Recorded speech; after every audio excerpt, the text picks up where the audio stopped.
हम कभी कभी विचार करते हैं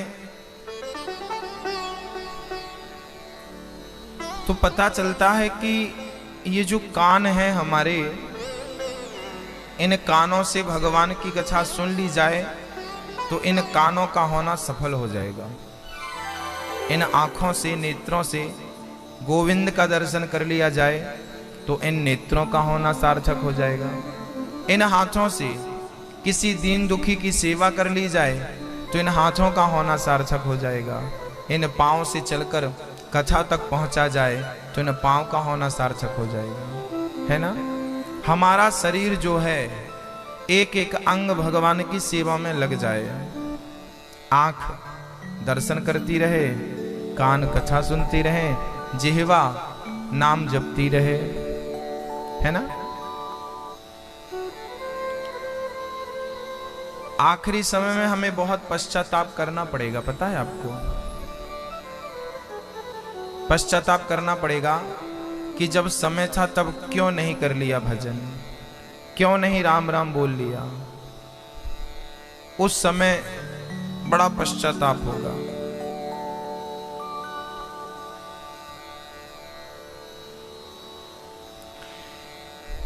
प्राचीन वरही को श्री नारद जी ने पुरंजन पुरंजनी का उपाख्यान सुनाया है।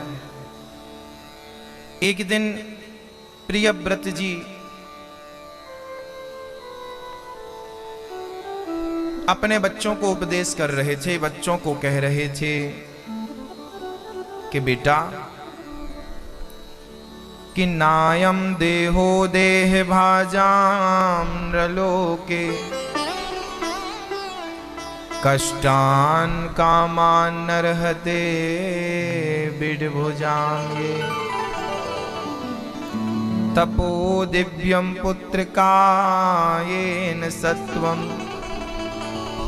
शुद्ध्यैदस्माद् ब्रह्म सौख्यम त्वनन्तम। नायम देहो देह भाजाम नृलोके। मनु जी के पुत्र श्री प्रियव्रत जी अपने बच्चों को कह रहे हैं कि ये शरीर हमें क्यों मिला है। नायम देहो देह भाजाम नृलोके।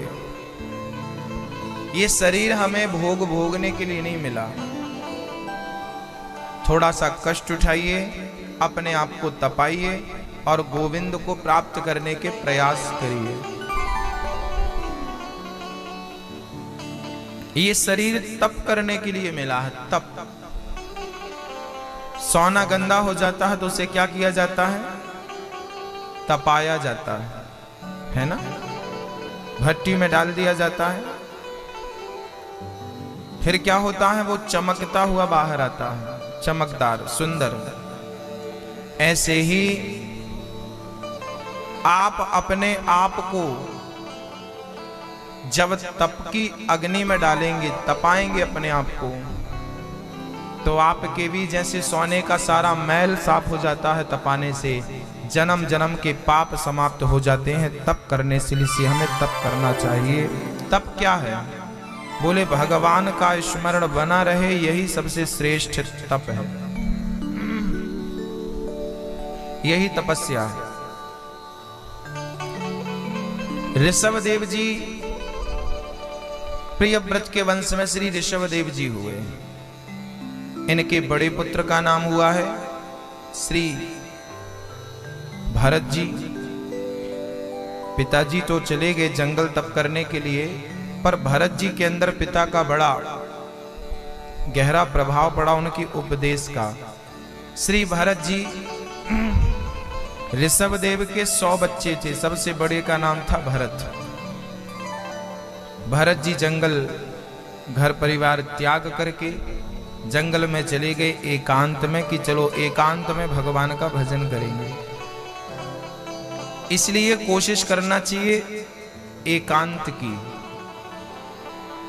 मोबाइल से भी बचो, टीवी से भी बचो, क्योंकि सबसे ज्यादा समय आपके 2 लोग ही लेते हैं। या तो मोबाइल समय लेता है या तो टीवी समय लेती है। पहले के जमाने में कहा जाता था कि कुसंग से बचो, आजकल कहना पड़ेगा कि मोबाइल टीवी से बचो, क्योंकि यही सबसे बड़ा कुसंग है ना।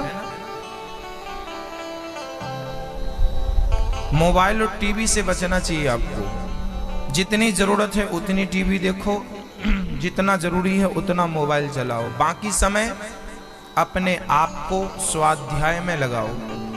ग्रंथ पढ़ा करो, गीता पढ़ो, रामायण पढ़ो, महाभारत पढ़ो, पुराण पढ़ो, हमारे जो ग्रंथ हैं उनको पढ़ो। हमारे जो सनातन धर्म के ग्रंथ हैं उनको मन लगा के पढ़ो। गीता पढ़ो, वेद पुराण पढ़ डालो। धीरे धीरे पुराण और वेद पढ़ने से क्या होगा? बोले आपका मन शांत होगा। मन की जो उछल पुछल है, कामनाएं हैं, इच्छाएं हैं, वो धीरे धीरे शांत होंगी। इसलिए हमें रोज स्वाध्याय तो करना ही चाहिए। रोज स्वाध्याय करना चाहिए और रोज हमें कथाएं श्रवण करनी चाहिए। रोज कथा सुनिए। मोबाइल से कथा सुनिए तो ठीक है, टीवी में कथा देखिए तो ठीक है, कुछ और देखते हैं तो गलत है, ठीक नहीं है।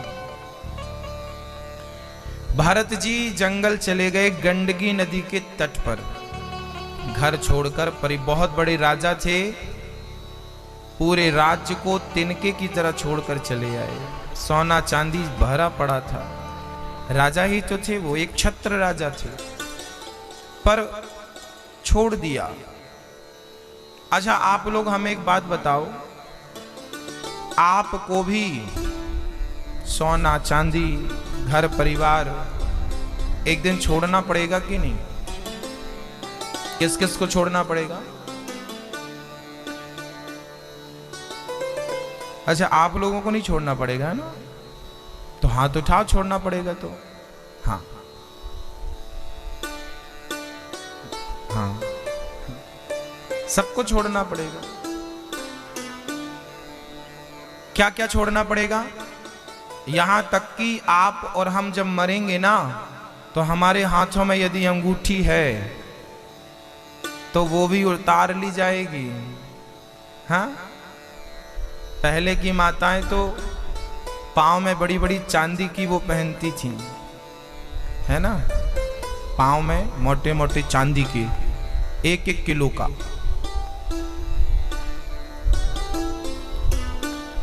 एक सास की 3 बहुएं थीं और पांव 2 ही थे। सास जिंदा थी, बहुओं ने बांट लिया कि एक पांव का तुम ले लेना, एक पांव का हम ले लेंगे। तीसरी बोली हम कहां जाएंगे? सास मर गई तो सास के मरने का दुख नहीं था, बंटवारे में हमें वो कम मिला उसका ज्यादा दुख था। का छूट जाएगा, ये तो सच्ची बात है। तो अभी से अभ्यास करो ना छोड़ने का, अभी से मानना शुरू कर दो। अच्छा आप ये क्यों नहीं मान लेते कि हम मरे हुए हैं? ये ऐसा होता है। एक बाबा जी जंगल चले गए और जंगल में जाके कहते हैं हम तो हलवा नहीं खाते। अरे भाई जब तुम्हें मिलता ही नहीं तो खाओगे क्या? हलवा के पास रहकर हलवा छोड़ो तो समझें कि तुम त्यागी हो। अब हलवा मिलता ही नहीं तो वो तो छूट ही जाएगा ना। स्त्री के पास रहकर स्त्री को ना देखा जाए, पुरुष के पास रहकर पुरुष को ना देखा जाए, अर्थात भोगों के पास रहकर भोगों को ना भोगा जाए, वही सबसे। पैसे छूने में दोष नहीं है, पत्नी के पास रहने में, पति के पास रहने में, बच्चों,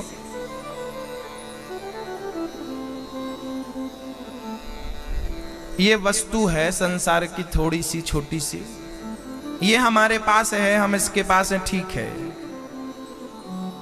परंतु इसके चले जाने पर अब हम दिन रात इसी को याद करें, ये गलत है ना। घंटे भी भगवान को उस प्रकार याद नहीं करते जिस प्रकार दुनिया वालों को याद करते हैं, ये गलत बात है ना। पत्नी तो याद रही, पति तो याद रहा, पर वो भगवान ही भूल गया जिसने तुम्हें ये तन दिया है, जिस जैसे कमल कीचड़ में रहता है। फिर बुराई नहीं है। आप लोग रोते हैं, परिवार में कोई मर जाए तो ऐसा रोते हैं जैसे ये खुद कभी मरेंगे ही नहीं।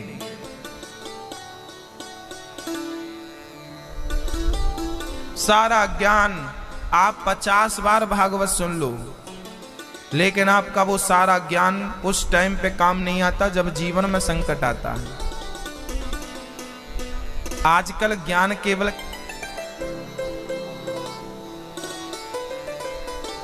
इसलिए आज जितना भी सत्संग होता है, लोग कहते हैं सत्संग बहुत होता है गुरुजी, पर उसका कोई प्रभाव नजर नहीं आता। प्रभाव इसलिए नजर नहीं आता क्योंकि भागवत सुनने का विषय नहीं है। आप लोग भागवत सुनते हैं और भागवत सुनने का सब्जेक्ट नहीं है, भागवत सुन करके उसे धारण करने का सब्जेक्ट है, उस मार्ग में चलने का सब्जेक्ट है। भाई डॉक्टर ने दवाई दी आपको और ने दवाई जेब में रख ली आपने, तो कैंसर ठीक हो जाएगा, सर्दी जुकाम ठीक हो जाएगा? वही समय पे गोलियां खानी पड़ेंगी। बिना दवाई खाए आप बीमारी से कैसे बच सकते हैं? ऐसे ही कथा सुन तो ली तो फायदा क्या? हमने आपको बता दिया कि नागपुर जाना है, आपने पूछा गुरुजी नागपुर का रास्ता बताओ, हमने बता दिया कि यहां से सीधा लेफ्ट होके राइट होके लेफ्ट हो जाना, सीधा चले जाना, नागपुर पहुंच जाओगे। हमने रास्ता बता दिया, पर आप घर से नहीं निकले तो पहुंच जाओगे? बताइए, चलना पड़ेगा कि नहीं? ऐसे ही भगवान का घर तो हमने बता दिया, उनका पता तो बता दिया, पर उस सही मार्ग में चलना हमारा काम होगा, वो हमें चलना ही पड़ेगा। बिना उस मार्ग में चले ईश्वर तक पहुंच पाना संभव नहीं है। अच्छा मैया जी, बेटा तुम खेल लो कबड्डी यहां पे।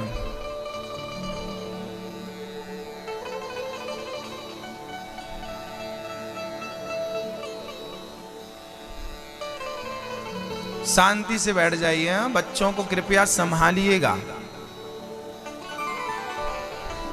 उथल पुथल ना मचाएं।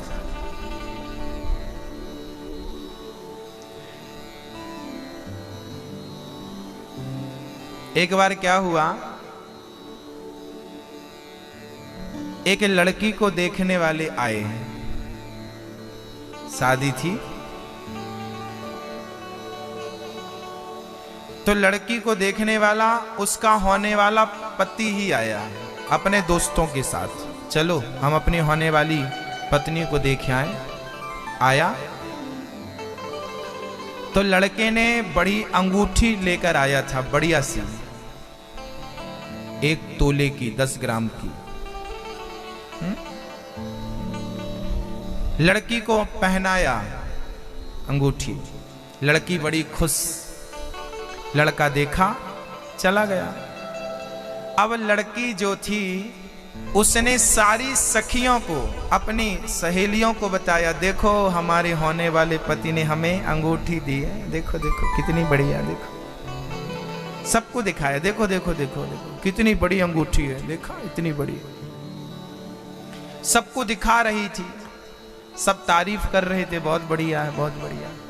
उसी समय वहां से एक संत जी निकल पड़े। वो संत जी देखे तो उस लड़की को देखकर उन्हें हंसी आ गई, हंसने लगे। लड़की ने कहा, महात्मा जी आप हंसे क्यों? तो महात्मा जी ने बड़ी गजब की बात कह दी कि बेटी, जिसने तुझे अंगूठी दी वो तो तुझे याद रहा, मतलब अंगूठी जिसने दी, जिस पुरुष ने, वो तो तुझे याद रहा, पर जिस भगवान ने तुझे उंगली दी उसे तू दी। आपका बेटा यदि आपको कुछ देता है ना तो आपको याद रहता है, सास कुछ देती है तो याद रह जाता है ना। ये देखो हमारी सास ने दी, ये देखो हमारी, हाँ मुंह दिखाई सास ने हार दिया था, हाँ पति ने ये दिया था, बेटी ने पहली कमाई में हमें ये दिया। ये सब हमें याद रहता है और हम उन वस्तुओं को बहुत संभाल के रखते हैं। लेकिन ये बात भूल जाते हैं कि जिस गले पे तुम हार पहन के चलती हो, जिस उंगलियों में तुम अंगूठी पहनकर चलती हो, जिस पाँव में तुम पायल पहनकर चलती हो, जिस बाजू में तुम बाजूबंद सोने का पहनकर चलती हो, वो सुंदर शरीर परमात्मा ने न दिया होता तो तुम कहाँ पहनते, ये तो बताओ। उस ईश्वर ने क्यों भूल गए? मैं आपसे प्रश्न कर रहा हूं, क्यों नहीं उसे याद किया? 24 घंटे में 1 घंटा मैं बोलता हूं कि उस कन्हैया को याद किया करो, उसका चिंतन किया करो, बैठ करके उसका धन्यवाद दिया करो। सब कुछ दिया उसने, हे प्रभु तेरा बहुत बहुत धन्यवाद, तेरा शुक्रिया। लेकिन हम हैं, बिजली है, अब बिजली तो आपके घर पे है, अब आपको एसी चलाना है या हीटर जलाना है वो आपकी मर्जी। एसी चलाओगे, कूलर चलाओगे तो घर ठंडा रहेगा और हीटर जलाओगे तो घर गर्म होगा। हीटर गर्म करता है, एसी ठंडा करती है। पावर बिजली का है आपके घर पे। अब आप देख लो कि एसी रखना है कि हीटर रखना है, वो आपकी मर्जी। ऐसे ही ये शरीर एक पावर है। अब इस शरीर से अच्छे कर्म करना है या बुरे कर्म करना है? अच्छा कर्म करोगे तो ठंडक मिलेगी एसी की तरह, बुरे कर्म करोगे तो हीटर की तरह गर्माहट। ये शरीर पावर है। अब आप देख लो कि आपको क्या करना, अच्छा बुरा। क्योंकि आप हीटर जलाओ या एसी चलाओ, मीटर तो घूमेगा, हैं? मीटर घूमेगा और मीटर घूमेगा तो बिल बनेगा।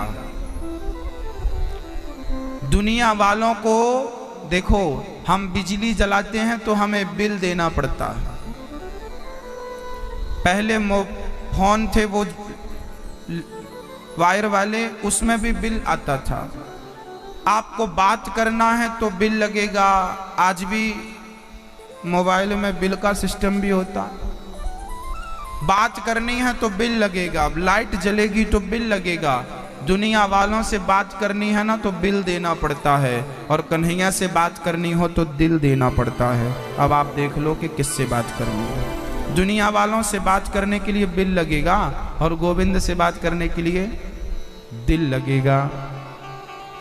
तो मीटर घूमेगा। आप जो भी कर रहे हैं, आपके घर में बिजली है, हीटर एसी चल रहा है, मीटर घूम रहा है, मतलब शरीर से जो पुण्य और पाप हो रहा है वो मीटर भगवान के यहाँ सब रीडिंग कर रहा है कि इतना पुण्य हुआ और इतना पाप हो गया, और फिर उसके हिसाब से बिल घर पे आ जाएगा। वो बिल ही आपका भाग्य है। आप कहते हैं ना भाग्य में होगा तो मिलेगा, भाग्य में नहीं होगा तो नहीं मिलेगा। ये भाग्य क्या है? वही भाग्य है। मैया जी समझ में आ रहा है आपको? आप कहते हैं ना किस्मत में नहीं था तो नहीं मिला,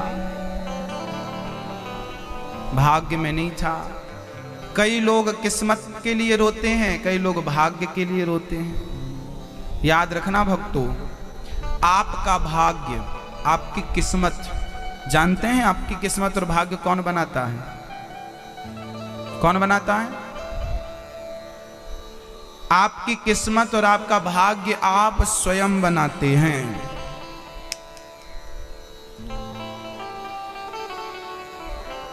आज हमारे घर में 1000 रुपए बिल आया, 500 रुपए बिल आया, 10,000 रुपए बिल आया, इसका जिम्मेदार कौन है? कौन है बताइए? आप खुद हैं भाई। बिजली ज्यादा जलाई, बिल ज्यादा आया, रोते क्यों? अब जलाई तो दो। भाई बिजली जितना जलेगी उतनी तो बिल आएगा, जितनी यूनिट जलेगी। ऐसे ही आप अच्छा कर्म करेंगे, बुरा कर्म करेंगे, वो सब भगवान नोट करते जाते हैं। आपके सारे कर्मों को, आपके हिसाब किताब को नोट करते हैं और फिर आखिरी टाइम पे टोटल करके दे देते हैं। वही टोटल आपका भाग्य है, आपकी किस्मत है। अच्छा किया तो अच्छा। एक लड़की का विवाह हुआ, उसको बढ़िया पति मिला, बड़ा ख्याल रखता था, घुमाने ले जाता था, बड़ा प्यार करता था। एक लड़की रोने लगी, मेरा पति बहुत शराब पीता है। शादी दोनों की साथ में हुई थी, एक ही मोहल्ले पड़ोस की थी। एक सुखी है, एक दुखी है। भाई लड़की के पिता ने तो अच्छा ही लड़का देखा होगा। सब कुछ अच्छा देखने के बाद भी दुख मिलता है कि नहीं? हाँ या ना? एक लड़की सुखी है, एक लड़की, एक ही बाप की दो लड़की हैं, तो एक सुखी होती है कभी कभी, एक दुखी देखने को मिलती है। ऐसा क्यों होता है? क्योंकि हर व्यक्ति अपना भाग्य लेकर पैदा होता है। तुम सोने के महल में ही क्यों ना भेज दो, किस्मत में कर्म बुरे किए होंगे तो वो किस्मत बन गई और वो आपको भोगना पड़ेगा। जैसा कर्म किया है आपने, कल जैसा किया था उसका फल आज मिला, आज जैसा करोगे उसका फल कल आने वाले कल में। अच्छा, आपके यहाँ किसानी होती है कि नहीं? किसान जानते हैं आप लोग क्या होता है? आपके यहाँ गेहूं होता कि नहीं? धान होती कि नहीं? क्या होता? धान होती है। एक सज्जन थे यहीं आपके पड़ोस में, वो चावल ही चावल खा रहे थे। किसी ने पूछा, भाई रोटी क्यों नहीं खा रहा है? रोटी खा। बोले रोटी हम 2 महीने बाद खाएंगे। बोले क्यों? बोले अभी हमारे घर में चावल की फसल आई है तो चावल चावल खा रहे हैं, अब 2 महीने बाद गेहूं की फसल आएगी तो फिर रोटी रोटी खाएंगे। जो कल बोया था वो आज खा रहे हैं, जो आज बोया है वो कल खाएंगे। चावल कल बोया था तो चावल आज खा रहा है, गेहूं आज बोया है तो गेहूं कल खाएगा। जो कर्म तब किया था उसका फल आज मिल रहा है, जो आज करोगे वो आगे मिलेगा। आपका पति बहुत अच्छा है, ये आपके जीवन में जो कर्म किए हैं उसका फल है। आपका पति बहुत बुरा है, ये आपके ही कर्म पति के रूप में दिख रहे हैं। आपका बेटा बहुत अच्छा है, ये भी आपके कर्मों का फल है। आपका बेटा बुरा है, ये भी आपके कर्मों का फल है। आपकी पत्नी बहुत अच्छी है, ये भी आपके कर्मों का फल है। आपकी पत्नी बहुत बुरी है, ये भी आपके कर्मों का फल है। हमारा कर्म ही पत्नी, पति, पुत्र, पुत्री बन के सामने आता। हमारा कर्म ही हमारी पत्नी है, हमारा कर्म ही हमारा पुत्र है, हमारा कर्म ही हमारा पति और हमारी बिटिया है। बस ये समझो आप। ये गूढ़ और गंभीर बातें हैं, इनको धारण कर लेंगे तो जीवन आनंदमय गुजरेगा, सुखमय गुजरेगा, संतोष रहेगा आपको। तो हमें हर पल भगवान का धन्यवाद देना चाहिए। श्री भरत जी महाराज जंगल गए हैं, वहां पर उनका मन एक मृग में लग गया। मृग के चक्कर में घर छोड़ा था, परिवार को छोड़ा था, पर जंगल में एक मृग मिल गया। नदी में बह रहा था, एक मृग उसे बचा लिया, घर ले आए, पाल लिया। और जब पाला तो मृग में मोह हो गया, मृग मृग करने लगे। जब भरत जी मरे तो मृग का चिंतन करते करते मरे, मेरे मृग का क्या होगा, मृग का क्या होगा। और मृग का चिंतन करते करते जब प्राण त्यागे तो परिणाम क्या हुआ?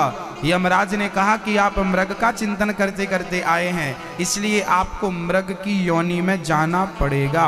अंते यामति सागति, जैसा आपका। हमारे भारत में पहले लिखवाते थे, पहले लोग घर बनवाते थे ना, तो पहले घर के बाहर लिखवाते थे सीता राम, राधे श्याम, राधे कृष्ण। शंख और चक्र बनवाते थे, राम नाम लिखवाते थे। रघुपति राघव राजा राम, पतित पावन सीता राम लोग लिखवाते थे घर के बाहर। चौपाइयां लिखवाते थे लोग घर के बाहर। शुभ और लाभ लिखवाते थे घर के बाहर। स्वास्तिक बनाते थे घर के बाहर। स्वास्तिक जमाना यहां तक आ गया कि अब कुत्तों से सावधान। इतना पढ़ लिख गए हम लोग। जब कम पढ़े लिखे थे तो सीताराम लिखवाते थे घर के बाहर, ज्यादा पढ़ लिख गए तो स्वकुत्तों से सावधान। इसलिए तो सब कुत्ते टाइप की हरकत करने लगे।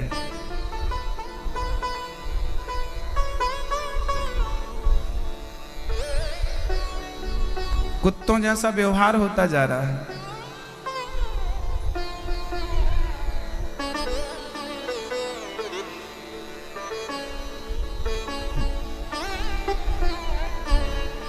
कुत्ता बुरा नहीं है, गाय घर में जरूर होनी चाहिए। पहले के जमाने में जब लोग कोई भी घर पे आता था तो घर के पहले गाय आंगन में बंधी होती थी। पहले गाय का दर्शन होता था, गौ दर्शन।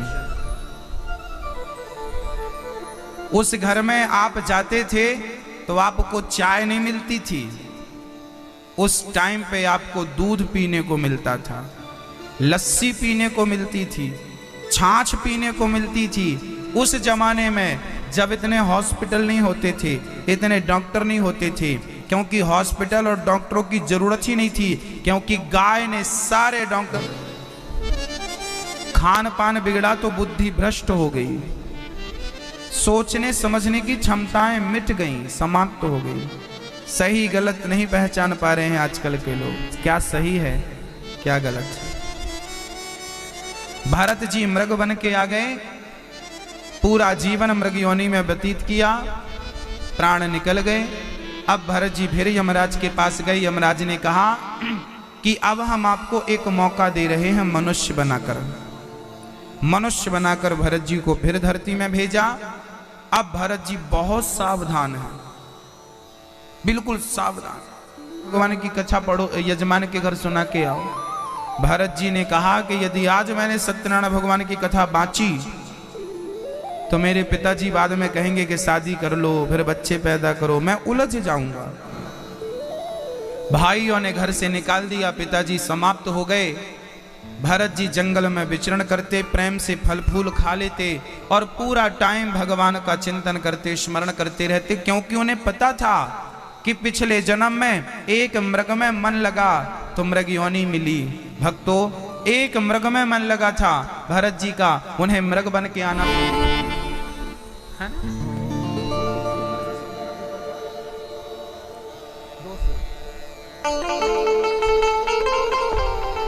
इतना तो करना स्वामी जब प्राण तन से निकले, गोविंद नाम लेकर मेरे प्राण तन से निकले।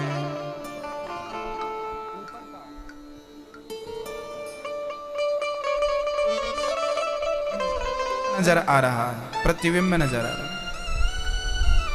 1 लाख दर्पण हो तो हम कितने दिखेंगे? 1 लाख। 1000 दर्पण हो 1000। जैसे हमारा ही प्रतिबिंब दर्पण में दिखता है, ऐसे ही परमात्मा का ही प्रतिबिंब ये आत्मा है, उसी का प्रतिबिंब है ये आत्मा, जो हम सबके भीतर विद्यमान है। गोस्वामी जी कहते हैं, ईश्वर अंश जीव अविनाशी, चेतन अमल सहज सुख राशि। ये ईश्वर का अंश है, अंशी परमात्मा, बिंब परमात्मा, प्रतिबिंब आत्मा। बिंब कौन है? कृष्ण ईश्वर। बिंब कौन है? प्रतिबिंब परमात्मा। प्रतिबिंब है आत्मा, हम सभी के भीतर। वो आत्मा निकल जाए तो शरीर का कोई अस्तित्व नहीं है, कोई वैल्यू नहीं है। क्या कोई मार सकता है? बोलिए। तो परमात्मा की ही परछाई आत्मा है, उससे कोई मार नहीं सकता ना, उसे कोई मिटा नहीं सकता ना, क्योंकि हम मरेंगे तो परछाई मरेगी, हम ही नहीं मरेंगे तो परछाई क्या मरेगी? आप काटते रहो। ऐसे परमात्मा अजन्मा है, अमर है, उसका कुछ नहीं बनता बिगड़ता, अनादि है वो, तो आत्मा के मरने का सवाल ही खड़ा नहीं होता है ना भाई। उदाहरण से समझते हैं, ये देखिए लाइट जल रही है, अब लाइट का ये प्रकाश मेरे हाथ में पड़ रहा है कि नहीं?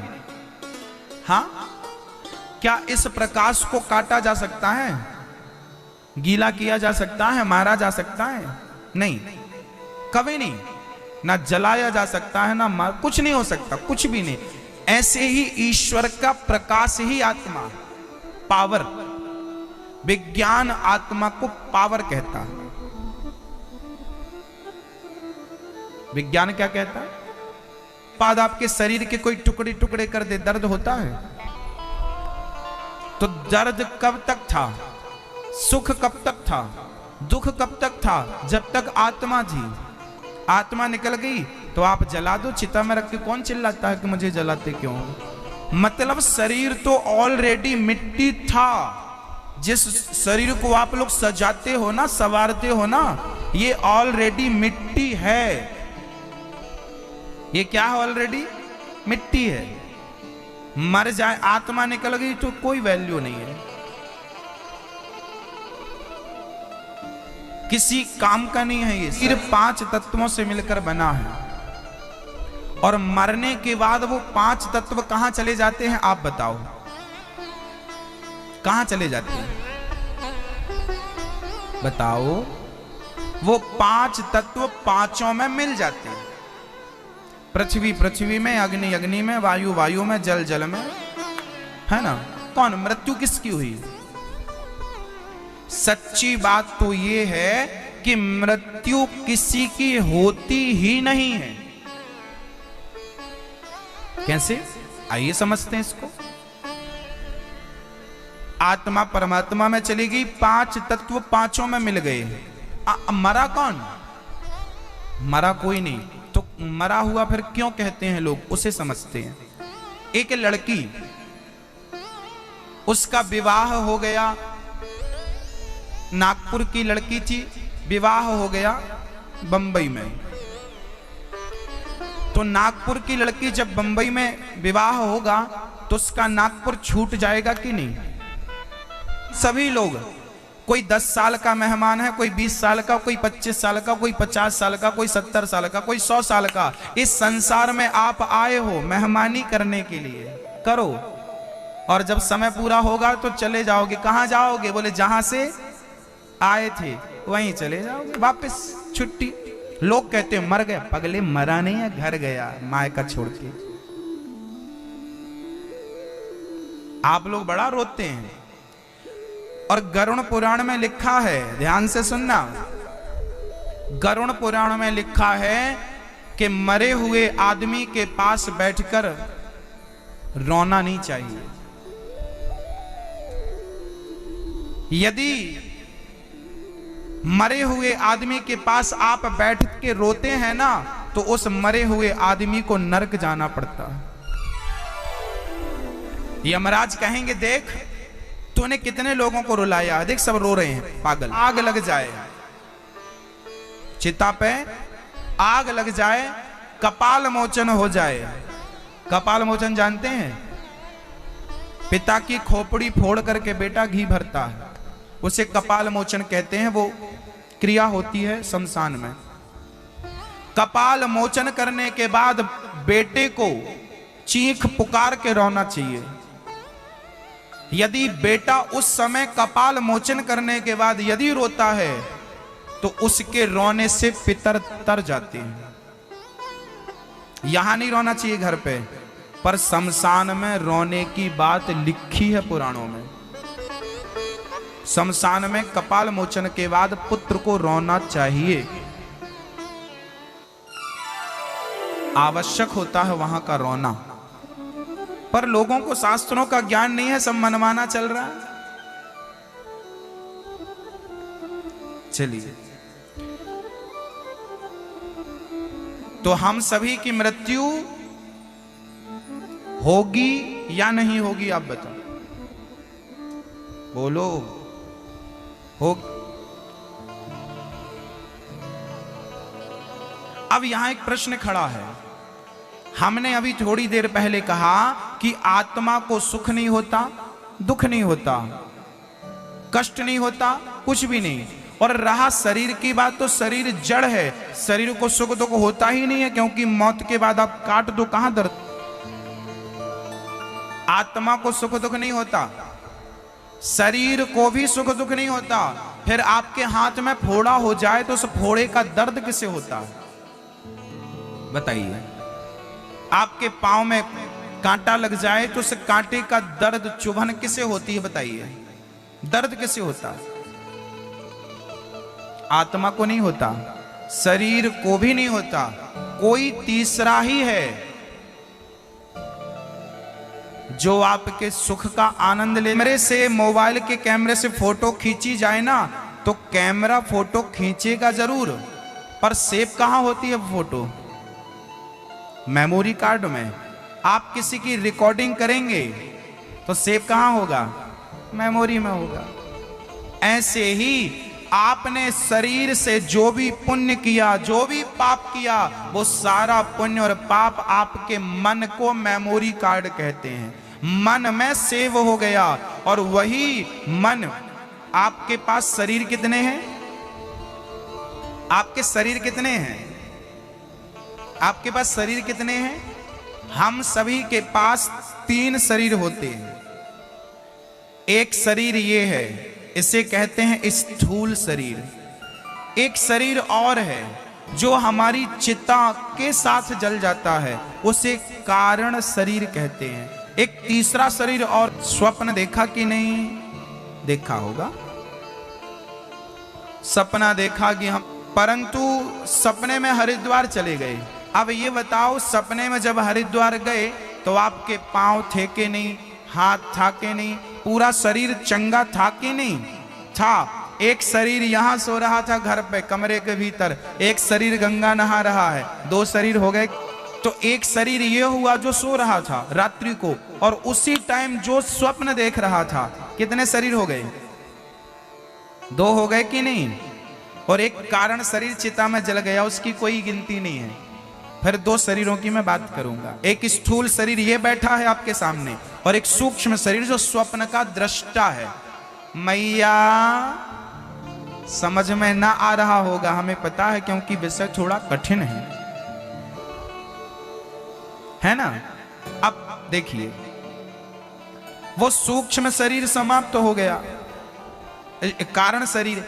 अब हम जब मरते हैं तो हमारा ये शरीर जल जाता है, स्थूल शरीर। उस टाइम भी सूक्ष्म शरीर नहीं जलता। कौन सा? उस सूक्ष्म शरीर को विद्वान वेदांत वेद मन भी कहता है। क्या कहता है उसे? बोलो बोलो, मन।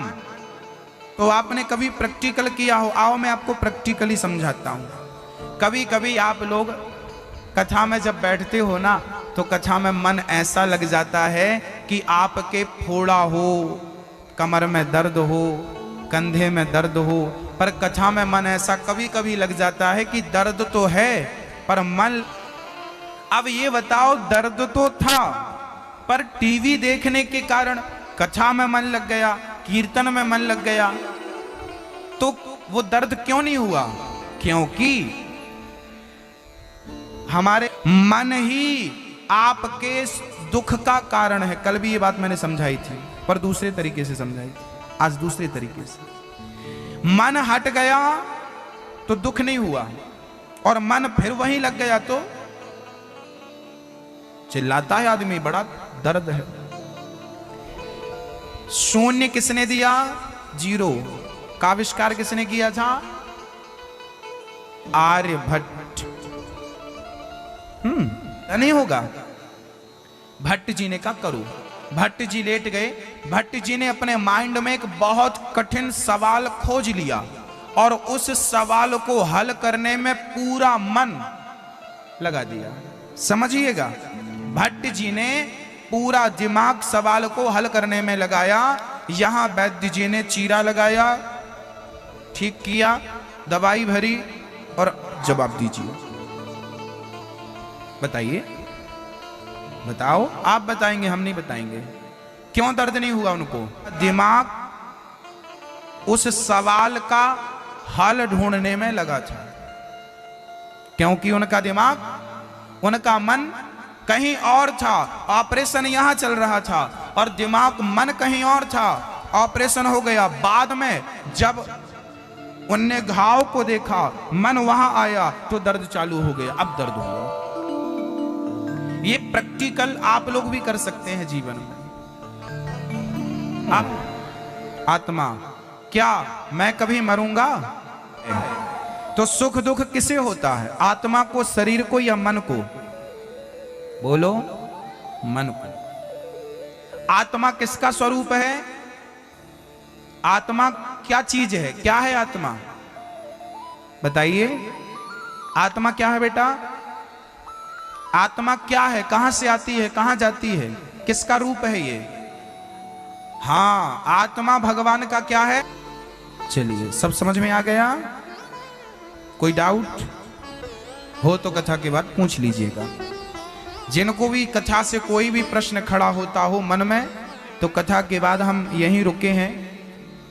श्री भगवान चरणों में गिर पड़े। आप तो कोई विद्वान हैं, आप तो कोई मनीषी हैं, मेरा ज्ञान दूर कर दीजिए। भरत जी ने कहा ठीक है। भरत जी के पांव पकड़ लिए रहुगण ने, और अंत में ज्ञान देकर भरत जी ने उनका कल्याण किया। दोनों भगवत भक्त बन गए, दोनों भक्ति में लग गए और आखिरी समय भगवान के निज धाम को चले गए। भरत जी ने रहुगण को 28 प्रकार के नरकों का विवेचन किया, वर्णन किया। नरक कितने होते हैं? 28 प्रकार के। जो जैसा कर्म करता है उसे वैसे नरक में जाना पड़ता है। रौरव नरक, महारौरव नरक, अंध तामिश्र, कुंभी पाक, ये सारे नरकों के नाम हैं। जैसा कर्म करेंगे वैसे नरक में जाएंगे। जो पुरुष पराई नारी को देखता है गलत निगाहों से, उसे रौरव नरक में जाना पड़ता है। वहां एक लोहे की बड़ी स्त्री होती है, लाल, उस स्त्री से पुरुष को चिपकाया जाता है। जो स्त्री पर पुरुष को देखती है उसे भी रौरव नरक में जाना पड़ता है। और वहां लोहे का पुरुष होता है बड़ा सा, पूरा गरम लाल, उससे चिपकाया जाता है। जो व्यक्ति धोखा देता है किसी को और दिन भर असत्य बोलता है, जो झूठ बोलकर पैसा कमाता है, ऐसा व्यक्ति मरता है तो अंध तामिश्र नरक जाता है। वहां पर क्या है? वहां तांबे की जमीन, तांबे की परत है, तांबा कॉपर, तांबे की परत है, नीचे से आग लगी है, बिल्कुल गर्म तांबा, उसके ऊपर आपको खड़ा किया जाता है और ऊपर सूर्य की किरणें होती हैं, सूर्य के करीब वो नरक है। नीचे से आग, ऊपर से सूर्य की किरण, इंसान झुलस जाता है, पानी भी नहीं मिलता पीने को। ऐसी यातनाएं वहां पर। और यमदूत हमें कोड़े पे कोड़े बरसाते हैं। तुमने झूठ बोला? भाई, कपड़े में दाग लगेगा तो धोबी जी आरती तो उतारेंगे नहीं, धोबी घाट ले जाके पिटाई करेंगे। कब तक पीटेंगे? बोले जब तक दाग छूट नहीं जाता। आपको भी तब तक यातनाएं दी जाती हैं जब तक आप उन पापों से मुक्त नहीं हो जाते।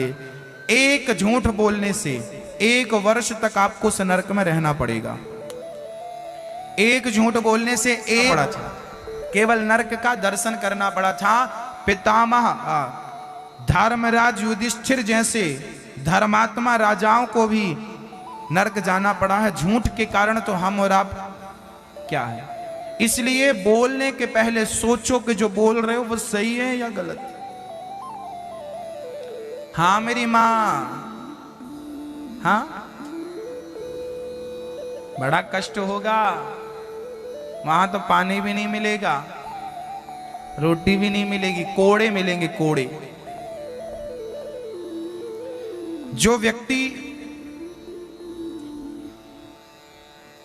चोरी करता है, चोरी या टैक्स चुराता है या दूसरों के घर के सोना चांदी पैसे चुराता है या जूता चप्पल चुराता है, उसे कुंभी पाक नरक में डाला जाता है।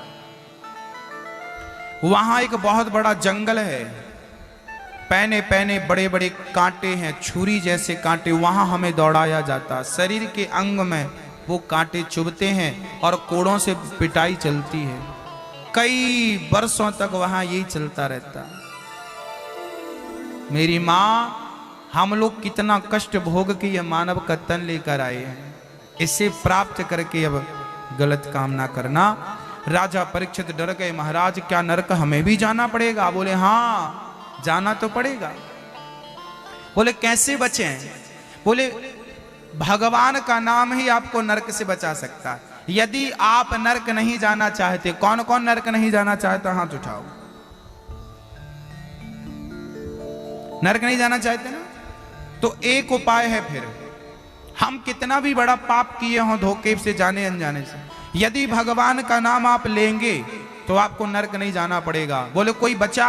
बोले अजामिल नाम का एक ब्राह्मण था, उसने मरते समय अपने बेटे का नाम ले लिया था। उसके बेटे का नाम क्या था? क्या नाम था? जोर से बोलो आप, क्या नाम था?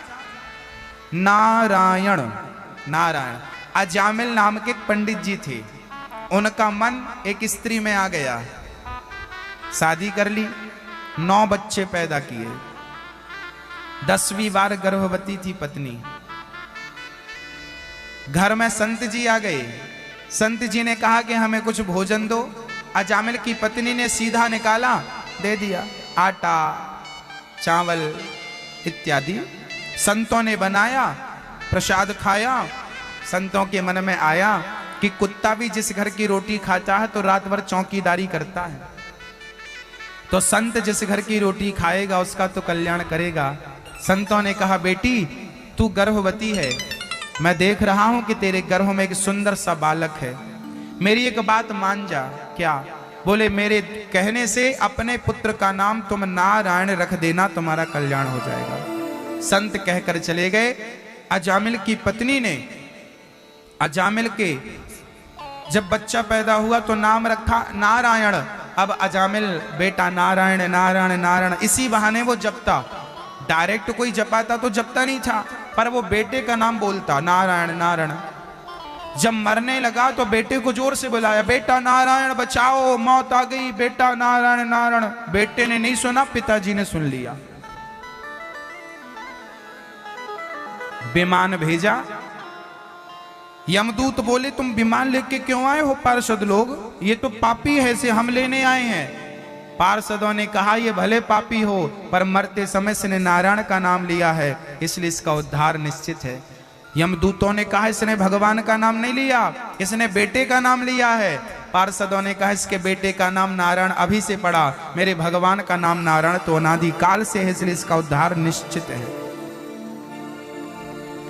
आग में हाथ आप जानबूझकर डालेंगे तो जलेगा, धोखे से डालेंगे तो जलेगा। जहर को जानबूझकर पिएंगे तो मरोगे, धोखे से पिएंगे तो मरोगे। ऐसे ही भगवान का नाम जानबूझकर लोगे तो कल्याण होगा, धोखे से कोई ले ले तो भी उद्धार हो जाएगा। इस कलयुग में कलयुग केवल नाम आधारा, सुमरि सुमरि नर उतरहि पारा।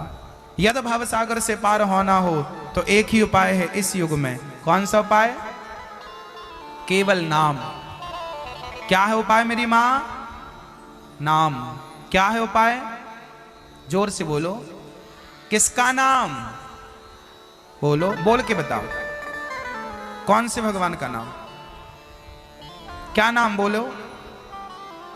हाँ बोलो। नारायण। बोलो। श्रीमन नारायण नारायण नारायण श्रीमन। आप बोलो जोर से। भजमन नारायण नारायण नारायण भजमन नारायण। जोर से। श्रीमन नारायण नारायण नारायण श्रीमन। जोर से बोलो मेरी माँ। और थोड़ा इनको बोलो माँ, कितने जोर से। श्रीमन नारायण। दादाजी आप लोग नहीं बोलेंगे, पीछे वाले बोलिए ना भैया जोर से, थोड़ा दूर तक आवाज जाए, पूरा वातावरण शुद्ध होगा नाम से।